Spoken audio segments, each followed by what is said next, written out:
숨을 쉬고 일어나서 걷고 밥을 먹고 가족과 대화하는 이 평범한 일상들을 말입니다. 건강할 때는 이 모든 것들이 너무나 당연해서 특별히 고마움을 느끼지 못합니다. 하지만 만약 어느 날 갑자기 의사가 심각한 진단을 내리고 앞으로 몇 개월 혹은 몇 년을 살 수 있을지 모른다고 한다면 어떨까요? 그제서야 우리는 평범했던 매 순간이 얼마나 소중한 선물이었는지 깨닫게 됩니다. 오늘은 생명의 기로에서 죽음과 마주했다가 기적적으로 회복하여 새로운 삶을 살아가고 계시는 분들의 이야기와 그분들이 전하는 삶의 진정한 의미에 대해 이야기해 보려고 합니다. 제가 작년에 만나뵌 한 분의 이야기부터 들려드리겠습니다. 이분은 50대 중반의 사업가로 항상 바쁘게 살아오셨습니다. 새벽부터 밤늦게까지 일에만 매달리며 성공만을 추구하던 삶이었다고 하시더군요. 건강검진도 귀찮다며 미뤄왔고 몸이 조금 아파도 참고 넘기는 것이 일상이었다고 합니다.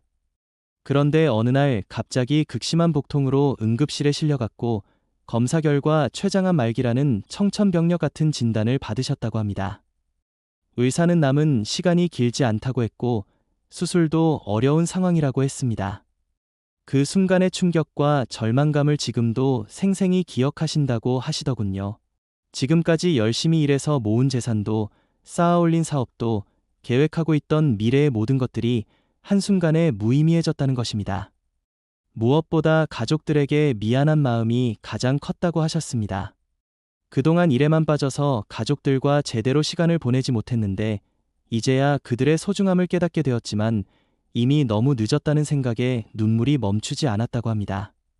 하지만 가족들의 격려와 의료진의 노력으로 항암 치료를 시작하게 되었고 기적적으로 종양이 줄어들기 시작했다고 합니다. 물론 치료 과정은 지옥과도 같았다고 하시더군요. 항암 치료의 부작용으로 머리카락이 모두 빠지고 극심한 구토와 피로에 시달렸으며 체중도 급격히 줄어들었습니다. 어떤 날은 죽는 것이 차라리 나을 것 같다는 생각까지 들었다고 하셨습니다. 하지만 그 힘든 시간 동안 이전에는 느끼지 못했던 것들을 경험하기 시작하셨다고 합니다. 병실 창밖으로 보이는 작은 나무의 새싹이 얼마나 아름다운지, 아내가 정성스럽게 끓여온 미역국 한 숟가락이 얼마나 고마운지, 아이들이 아빠 걱정하는 마음이 얼마나 애틋한지를 진심으로 느끼게 되었다는 것입니다. 예전에는 당연하게 여겼던 모든 것들이 새롭게 보이기 시작했다고 하시더군요. 특히 인상 깊었던 것은 같은 병동에 입원해 있던 다른 환자들과의 만남이었다고 합니다. 각자 다른 병을 앓고 있었지만 생명의 위기 앞에서는 모든 것이 평등해진다는 것을 깨달으셨다는 것입니다. 서로를 격려하고 위로하며 작은 기쁨도 함께 나누는 동료애를 경험하셨다고 하시더군요. 그분들과 나누었던 대화들은 그 어떤 철학책보다도 깊은 깨달음을 주었다고 하셨습니다. 몇 개월간의 치료 끝에 기적적으로 완치 판정을 받으셨다고 합니다. 의사들도 놀랄 만큼 빠른 회복이었다고 하더군요. 퇴원하는 날의 기분을 어떻게 표현할 수 있을까요? 마치 새로 태어난 것 같은 느낌이었다고 하셨습니다. 병원 문을 나서면서 맡았던 바깥 공기의 향기, 발밑의 땅이 주는 든든함, 하늘의 푸르름이 모두 새롭게 느껴졌다고 합니다. 완치 후의 삶은 완전히 달라졌다고 하시더군요. 무엇보다 가족과의 시간을 최우선으로 생각하게 되셨습니다. 예전에는 주말에도 일하느라 가족들과 시간을 보내지 못했는데 이제는 가족과의 식사 시간, 대화하는 시간, 함께 산책하는 시간들을 그 무엇보다 소중하게 여기신다고 합니다. 아내와는 마치 신혼 시절처럼 서로에게 관심을 기울이게 되었고 아이들과는 진정한 친구가 되었다고 하시더군요. 사업에 대한 태도도 바뀌었습니다. 예전에는 돈을 벌기 위한 수단으로만 생각했던 일이 이제는 사회에 의미 있는 기여를 하는 방법으로 보이기 시작했다고 합니다. 직원들과의 관계도 달라져서 그들을 단순한 노동력이 아닌 소중한 동료로 여기게 되었다고 하시더군요. 회사의 복리후생을 개선하고 직원들의 건강검진을 의무화하는 등 이전과는 완전히 다른 경영 철학을 갖게 되셨습니다. 또 다른 분의 이야기도 들려드리겠습니다.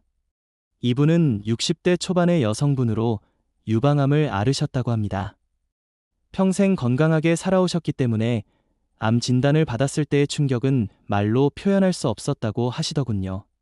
특히 여성으로서의 정체성과도 깊이 연결된 부위의 암이어서 심리적 고통이 더욱 컸다고 하셨습니다. 수술과 항암 치료를 받으시면서 몸뿐만 아니라 마음도 많이 힘드셨다고 합니다. 거울을 보기가 두려웠고 다른 사람들의 시선이 신경 쓰였으며 앞으로 어떻게 살아야 할지 막막하기만 했다고 하시더군요. 하지만 같은 병을 앓고 있는 환우들과 만나면서 점차 희망을 찾기 시작하셨다고 합니다. 치료 과정에서 만난 한 선배 환우분이 특히 큰 도움이 되셨다고 합니다.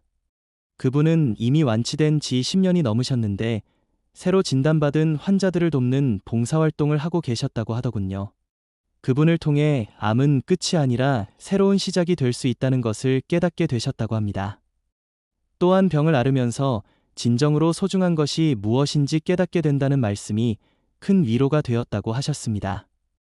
완치 후 이분은 자신과 같은 처지의 환자들을 돕는 일에 적극적으로 참여하게 되셨습니다. 병원에서 새로 진단받은 환자들에게 경험담을 들려주고 치료 과정에서 필요한 정보들을 나누며 무엇보다 희망을 잃지 않도록 격려하는 일을 하고 계십니다. 이런 활동을 하면서 자신의 아픈 경험이 다른 사람들에게는 소중한 도움이 된다는 것을 깨닫게 되셨고 그것이야말로 자신이 살아있는 진정한 이유라고 느끼게 되셨다고 합니다.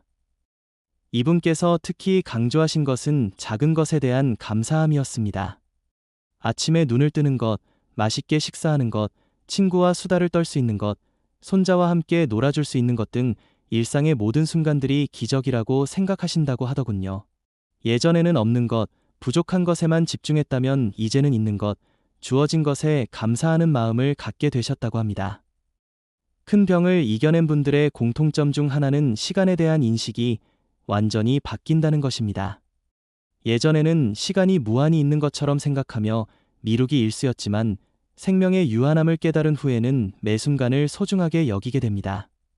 하고 싶었던 일들, 만나고 싶었던 사람들, 가보고 싶었던 곳들을 더 이상 미루지 않고 적극적으로 실행에 옮기게 됩니다. 한 분은 완치 후 평생의 꿈이었던 세계 여행을 떠나셨다고 합니다. 예전에는 시간도 없고 돈도 아까워서 계속 미뤘던 일이었는데 다시 주어진 삶에서는 그런 핑계들이 더 이상 중요하지 않았다고 하시더군요. 아내와 함께 방문했던 유럽의 작은 마을들, 그곳에서 만난 사람들, 함께 나눈 대화들이 인생에서 가장 소중한 추억이 되었다고 하셨습니다. 또 다른 분은 젊었을 때 포기했던 그림 그리기를 다시 시작하셨다고 합니다. 병원에서 치료받으면서 시간이 많아지자 우연히 그림을 그리기 시작했는데 그 과정에서 마음의 평화를 찾을 수 있었다고 하시더군요. 완치 후에는 본격적으로 그림 공부를 하셔서 지금은 작은 전시회도 열고 계신다고 합니다. 나이는 숫자에 불과하고 하고 싶은 일을 하기에 늦은 때는 없다는 것을 몸소 보여주신 것입니다. 큰 병을 앓은 분들은 또한 인간관계의 진정한 의미를 깨닫게 됩니다.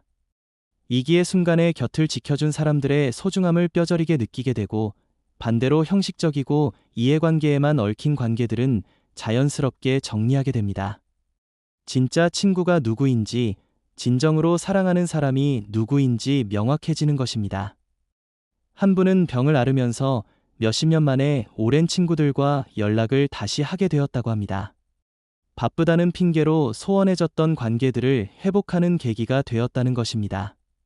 그 친구들이 보여준 진심 어린 관심과 사랑이 치료 과정에서 큰 힘이 되었고 지금도 서로에게 소중한 존재가 되어주고 있다고 하시더군요. 건강에 대한 태도도 완전히 달라집니다. 예전에는 건강을 당연한 것으로 여기며 무리하게 살았다면 이제는 몸이 보내는 신호에 귀 기울이고 자신을 소중히 돌보게 됩니다. 규칙적인 운동, 균형 잡힌 식사, 충분한 휴식 등이 단순한 건강 관리가 아니라 생명을 지키는 소중한 실천이 됩니다.